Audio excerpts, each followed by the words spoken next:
헤롯 왕이 손을 들어가지고 교회 중에 몇 사람을 해하려고 하는데 일단은 아직 안 퍼졌기 때문에 야고보까지 이제 죽거든요. 야고보가 죽는데 야고보는 사도 중에서 첫 순교자가 됩니다. 근데 사도들이 언제나 집사보다 좀 늦어요. 그러니까 빌립 집사가 먼저 사마리아를 선교를 했고 그 다음에 베드로와 요한이 사마리아에 가가지고 성령의 세례를 주는 거고 빌립 집사가 먼저 가이사랴에 갔고 그 다음에 베드로가 가이사랴에 가고 그 다음에 스데반이 먼저 순교를 했는데 이제서야 사도가 순교를 합니다. 그러니까 집사님들이 먼저 뭐 가요. 더 빠르고 더 빨리 증인의 역할을 했던 거고 사도들이 오히려 늦었어요. 근데 그거는 뭐 문제가 안 되는 게 어쨌든 집사님들이 지금 맡은 일과 사도들이 맡은 일은 무게감이 달랐거든요.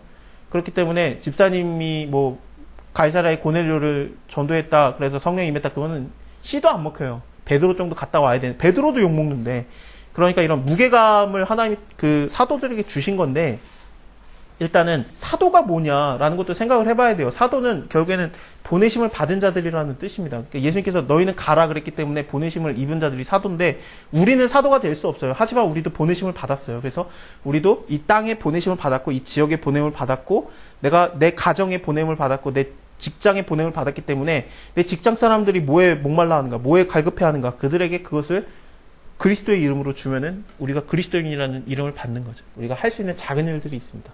먼저 가서 내 주변에 있는 사람들의 목말라함과 궁핍함을 알고 그걸 도와주면 됩니다. 유대인들이 이 일을 기뻐해요. 왜냐하면 유대인들이 원했던 건 뭐냐면은 이제 예수 믿는 자들이 죽는 거였는데 드디어 좀 굵직한 사람이 죽었어요. 그래서 야고보가 죽으니까 기뻐하고 더 잡으려고 해요. 기뻐하니까 잘 먹히네. 베드로까지 잡아볼까? 그게 된 거죠. 왜냐하면 헤롯 대왕은 아닙니다. 헤롯의 대왕의 아들인데 헤롯 왕은 그 유대인들의 환심을 살려고 해요. 왜냐하면 얘가 에돔 사람이니까 유대인이 아니에요. 그래서 왕으로 있는 거 껄끄러워하는데 사람들이 근데 유대인들의 환심을 살 수 있다면 얼마든지 하는 겁니다. 이거 유대인들이 좋아하네. 그럼 하나 더 잡을까? 그리고 베드로를 잡으려고 하는데 무교절이었습니다. 무교절이 뭐냐면은 유월절입니다. 유월절은 하루고 피를 바르고 그 넘어간 거 그게 유월절입니다. 그래서 그게 하루고 그다음에 그 다음에 바로 오는 게 무교절이에요. 그거는 일주일, 뭐 8일 정도라고 보면 됩니다. 그게 바로 붙여서 오기 때문에 유월절이라고도 하고 무교절이라고도 하고 무교절이라 불리는 유월절이라는 말도 나오는 게 이게 같은 절기예요. 그래서 이게 무교절이 뭐냐면은 무교병, 그러니까 누룩이 없는 빵을 갖고 도망가는 건데 유월절에는 그 넘어가는 거고 그 다음에 우리가 예수 믿고 내가 예수를 믿고 예수 믿어서 이 죽음이 나를 넘어가면 하나님이 나를 죄를 용서하면은 내가 바로 해야 되는 일이 뭐냐? 그러면은 이 죄에서 떠나라는 거를 하기 때문에 무교절이 있는 거예요. 그러니까 죄에서 떠나라. 그래서 이 빵을 들고 도망을 가는 거죠. 아예 애굽을 떠나서 약속의 땅 가나안 땅으로 가는 것처럼 그게 같은 절기로 들어가는 건데 이때 유월절과 연결이 되기 때문에 사람들이 바글바글해요. 무교절 중에 안식일 일어나고 그 첫날이 바로 초실절이기도 하고 그렇습니다. 근데 예수님이 그때 부활했고 그때부터 이제 77에서 49, 77절이 되면은 거기다 하루 더 하면은 오순절이 되면서 그때 성령이 임한 겁니다. 이게 다 그 하나님께서 이런 시스템들을 다 만들어 놓고 우리가 예수 그리스도의 하신 일이 뭐고 성령이 왜 임하는 건지 그런 것들을 좀 제도적으로 가르쳐 주시려고 했던 것들인데 어쨌든 이때 잡아놨습니다. 그리고 나서 옥에다가 두어서 군사 4명씩 4패에 맡기니까 16명이 베드로를 지키고 있습니다. 다 자고 있는 게 아니라 16명이 베드로를 지키고 있는데 베드로가 전에도 한번 감옥에 갔다가 나왔거든요. 요한과 베드로가 감옥에 갇혔다가 나왔어요. 그게 잠깐 나오기 때문에 우리가 잘 기억을 못해요. 한번 이런 적이 있는데 이번에는 요한도 없고 야고보도 죽었고 그러니까 베드로가 자기 스스로가 포기를 해요. 이때도 하나님이 돕겠느냐. 그러면서 잡니다. 아예 옷 벗고 자는데 이렇게 자고 있으니까 16명이 또 자기를 지키고 있으니까 교회는 간절히 기도를 해요. 그래서 헤롯이 잡아내려고 하는 그 전날 밤에 베드로가 두 군사 틈에서 두 쇠사슬에 매어서 누워서 잡니다. 그러니까 16명이 지키고 있는데 또 둘은 베드로의 옆에 있는 거예요. 파수꾼들이 또 문 밖에서 옥을 지키고 있고요. 자고 있는 게 아닙니다. 지키고 있습니다. 그때 호련히 주의 천사가 나타나가지고 옥중에 막 광채가 나고 조요하고 또 베드로의 옆구리를 치는데 깨우는데 이게 어떻게 베드로야 일어나 빨리 일어나 조용해 그게 아니라 이 등짝 스매싱을 한 거거든요. 일어나. 자고 있어. 하면서 때린 거예요. 급히 일어나라 하면서 이제 왜 이게 옆구리를 쳐서 깨우다 그러는데 이 치다라는 단어가 여기 밑에 헤롯이 그 교만해가지고 막 이렇게 얘기를 해요. 그러니까 사람들이 야, 저 소리는 사람의 소리가 아니다. 하나님의 소리다. 이렇게 하니까 헤롯이 영광을 하나님께 돌리지 않으니까 주의 사자가 그를 쳐서 벌레가 먹여 죽었다 그러는데 이 치다라는 단어랑 똑같은 단어예요. 베드로 옆구리를 치다랑 주의 사자가 헤롯을 치다랑 똑같은 단어예요. 얼마나 세게 쳤겠습니까? 헤롯은 죽었어요. 근데 베드로 야 임마 일어나 이렇게 그 강도로 친 거예요. 그 세기로 이 등짝 스매싱을 해가지고 일어나 그러니까 쇠사슬이 그 손에서 벗겨지고 얼마나 세게 쳤는지 이게 벗겨진 모르겠어요. 일단 그냥 이거는 풀어줬겠지. 어쨌든 세게 친 거예요. 그리고 나서 천사가 가로되 허리띠를 띠고 신을 그 신발끈 묶어라 하고 베드로가 그대로 하니 천사가 가로되 겉옷을 입고 따라와라 그랬더니 이제 옆에 군사가 지키고 있습니다. 근데 지금 쇠사슬 풀어져 있고 등짝 스매싱 맞았고 옷 입고 신발 신고 따라 나가는 겁니다. 네, 몰래 나가는 게 아니라 참인지를 알지 못하고 환상을 보는가 해가지고 그냥 덜레덜레 따라 나가는 거예요. 네, 첫째 파수, 둘째 파수를 지나서 성으로 통하는 쇠문에 이르니까 쇠문이 열리고 그냥 나가요. 그러니까 베드로가 다 나간 다음에 정신을 차려보니까 아, 이거 하나님이 한 거구나. 나를 유대인들의 모든 기대에서 벗어나겠구나. 유대인들의 모든 기대가 뭡니까? 베드로 죽여라. 하나님이 그 기대에서 날 벗어나게 해서 구원하셨구나.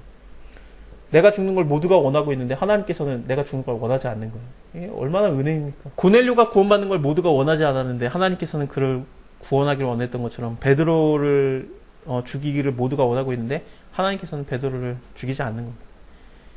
깨닫고 마가라고 하는 마가 요한 그 집으로 갑니다. 마가라고 하는 요한의 어머니 마리아의 집에 가니 여기가 바로 예루살렘 교회죠. 그래서 여기서 120문 동안 기도했었고 또 거의 확실하게 예수님이 여기서 그 십자가 지시기 전날 밤에 6월절에 성만찬 마지막 만찬이 여기 집에서 이 다락방에서 했을 가능성이 굉장히 많습니다.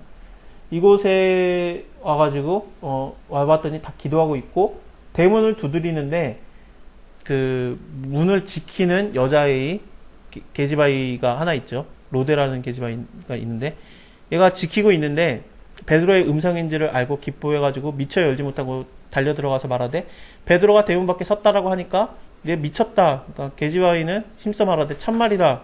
저희가 말하되 그러면 그의 천사니라. 이게 그 수호천사 개념이 유대인들이 있어요. 그래서 이 수호천사가 있는지 없는지는 성경에 정확하게 안 나오는데 유대인들 생각에는 우리에게 수호천사가 있다라고 믿습니다. 유대인들 생각입니다. 그러니까 베드로가 죽었다라는 생각을 한 거예요.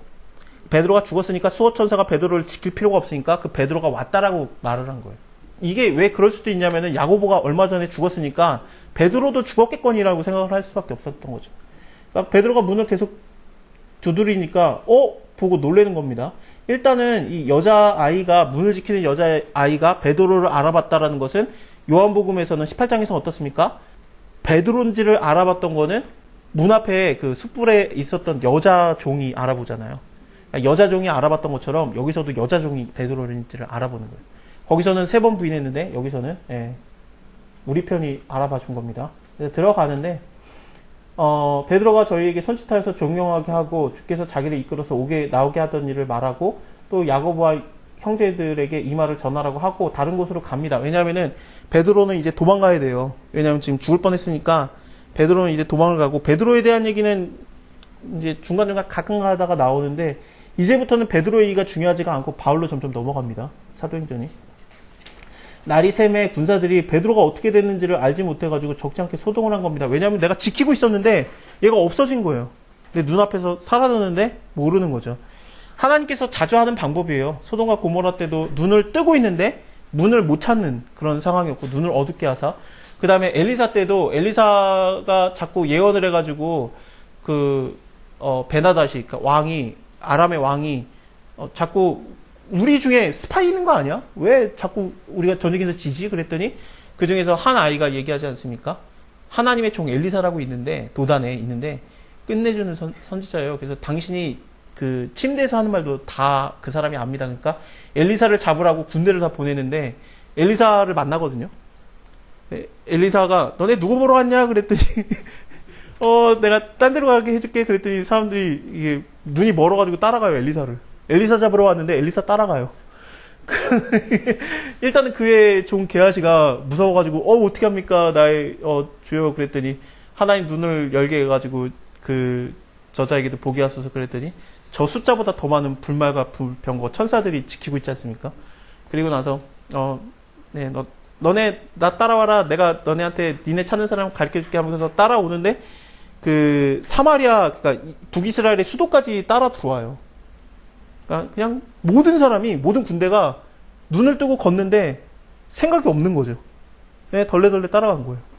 그리고 나서 정신을 딱 차려보니까 도관에 든 쥐가 돼 있던 거예요. 그러니까 이스라엘 왕이 신나가지고 나의 아버지여 내가 저들을 죽이리까 나의 아버지여 내가 저들을 죽이리까 내버려둬라 하나님이 한 일인데 보내라. 보냈더니 그 다음에 바로 어떻게 됩니까? 왕창 쳐들어오죠. 왜냐면 와봤으니까. 근데 그때도 하나님이 이래요. 어쨌든 우리가 보는데 못 보는 경우가 많아요. 그러니까 하나님께서 돕고자 하면은 내 눈이 멀고 저 사람의 눈이 멀고 보는데 안 보이고 그런 게 있어요.